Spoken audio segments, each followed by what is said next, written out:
तो दोस्तों कैसे हैं आप लोग? आज मैं एक नया टॉपिक लेके आया हूँ। अगर आप प्रॉपर्टी लेना चाहते हैं तो कैसे आपको प्रॉपर्टी खरीदना पड़ेगा, कुछ स्टेप्स मैं आपको समझाऊँगा।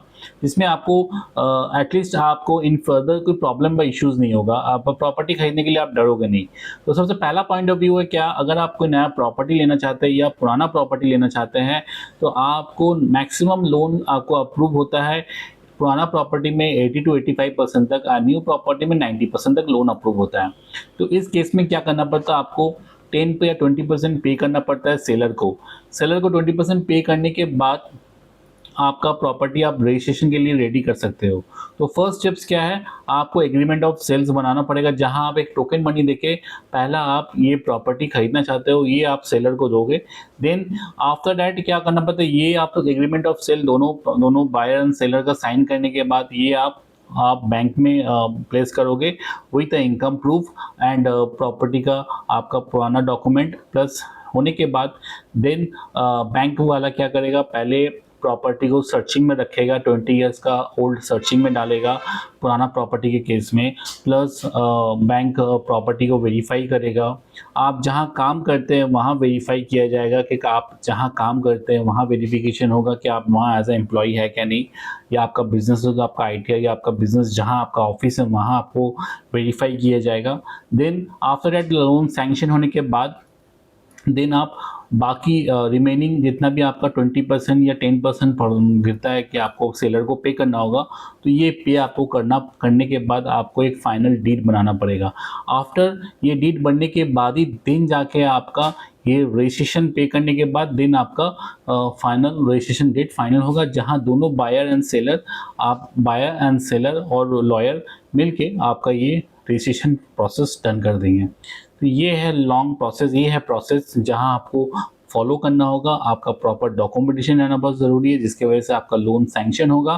प्लस जिससे आप प्रॉपर्टी खरीद रहे हैं उनका भी प्रॉपर आपको समझना होगा कि उनका प्रॉपर्टी केएमसी अप्रूव है क्या नहीं, प्रॉपर्टी आपका लीगल है क्या नहीं, प्रॉपर्टी में अगर कोई लोन्स या कोई मॉर्गेज है तो वो आपको चेक कर लेना पड़ेगा। इवन वो बैंक भी चेक करेगा। प्रॉपर्टी का लास्ट 20 इयर्स का हिस्ट्री चेक किया जाएगा। प्रॉपर्टी का आपका डीड या चेन डीड आपको चेक करना पड़ेगा, ये प्रॉपर्टी का चेन डीड ठीक है, मैंने प्रॉपर्टी का डीड सही है क्या नहीं। तो ये ऑल प्रोसेस सब प्रोसेस होने के बाद ही आपका सब प्लेसमेंट होगा, प्लस आपका प्रॉपर्टी आप बाई कर पाओगे और सेलर भी प्रॉपर्टी सेल कर पाएगा। तो ये लॉन्ग प्रोसेस है जहां आपको बहुत बारीकी से चेक करते हुए जाना पड़ेगा। तो कुछ कुछ जो स्टेप्स मैं आपको समझाया हूँ रिगार्डिंग प्रॉपर्टी के बारे में, ये आपको समझ लेना बहुत ज़रूरी है, क्योंकि आप कभी भी जब तो कुछ कुछ पॉइंट में जो आपको समझाया हूँ ये समझ लेना बहुत ज़रूरी है, क्योंकि ये आपका क्या होता है, जब भी आप कोई प्रॉपर्टी बाई कर रहे हो या सेल कर रहे हो तो आपको ये चीज़ समझ लेना बहुत ज़रूरी है। आफ्टर सेल द प्रॉपर्टी, जब आपका जिस दिन रजिस्ट्री हो गया उस दिन आपको एक ट्रांसफ़र लेटर, मतलब आप जो प्रॉपर्टी ऑक्यूपाई कर रहे हो आप एक हैंडओवर, चाबी हैंडओवर, सब कुछ हैंडओवर करने के बाद देन आप प्रॉपर्टी में एंट्री कर सकते हो। तो ड्यूरिंग रजिस्ट्रेशन फीस के टाइम में क्या होता है, मैं एक चीज़ छोटा सा समझाना चाहता हूँ, ये बहुत कन्फ्यूजन होता है कैसे करके ये ट्रांजेक्शंस होगा।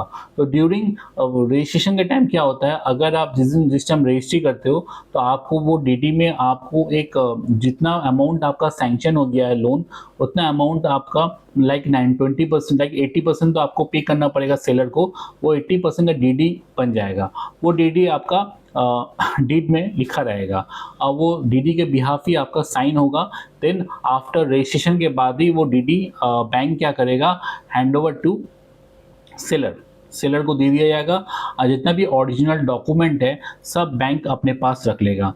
देन सब अपने पास रखने के बाद आपका चाबी आप अपने पास रख लोगे, जितना भी आपका प्रॉपर्टी का डॉक्यूमेंट है वो बैंक के पास चले जाएगा, और आपका जितना पेमेंट है, जितना टोटल आउटस्टैंडिंग पेमेंट है वो सेलर के पास चले जाएगा। ये 3 प्रोसेस होने के बाद ही देन आप घर का चाबी हैंडओवर करने के बाद एक हैंडओवर लेटर लिख के आप लीजिएगा, जाके फिर आप एंट्री कर पाइएगा अपना घर पे जहाँ आप नया घर लिए हैं। तो ये प्रोसेस थोड़ा सा कन्फ्यूजन वाला होता है, बहुत समय आदमी समझ नहीं पाता ये प्रोसेस क्या है। मैं आपको छोटा सा समझा दिया हूँ, ये प्रोसेस ऐसा फॉलो किया जाता है, देन आपका नया घर आपका हो गया। तो ये आप पुराना घर भी लेते हैं तो ये प्रोसेस है। तो ये है आपका एक शॉर्ट वीडियो, लाइक मैं एक वीडियो में समझाना चाहूँ कि तो दोस्तों ये था बेसिकली होम लोन का। अगर होम लोन लेते हैं, आप प्रॉपर्टी परचेस करते हैं, तो बहुत सारा कन्फ्यूजन रहता है, कैसे उसको मैं प्रॉपरली मैंने समझ नहीं पाता हूँ बहुत समय क्या होता है, कैसे होगा, कैसे समझना होगा। तो ये वीडियो के सारे में आपको समझाया, इन्फॉर्मेशन दिया आपको कैसे ये प्रोसेस फॉलो होता है। तो दोस्तों मेरा वीडियो अगर आपको अच्छा लगता है तो लाइक शेयर सब्सक्राइब कीजिए। मैं कोशिश करूँगा ज़्यादा से ज़्यादा वीडियो आप लोगों को प्रोवाइड कर पाऊँ। और ये वीडियो अपने दोस्तों लोगों को शेयर कीजिए जिसने प्रॉपर्टी खरीदने के लिए बहुत समय क्या होता है, हेजिटेशन फील होता है, डरते हैं कैसे प्रॉपर्टी बाई किया जाएगा, तो उन लोग को डर दूर करने के लिए ये वीडियो है। ओके दोस्तों, थैंक यू, जय हिंद।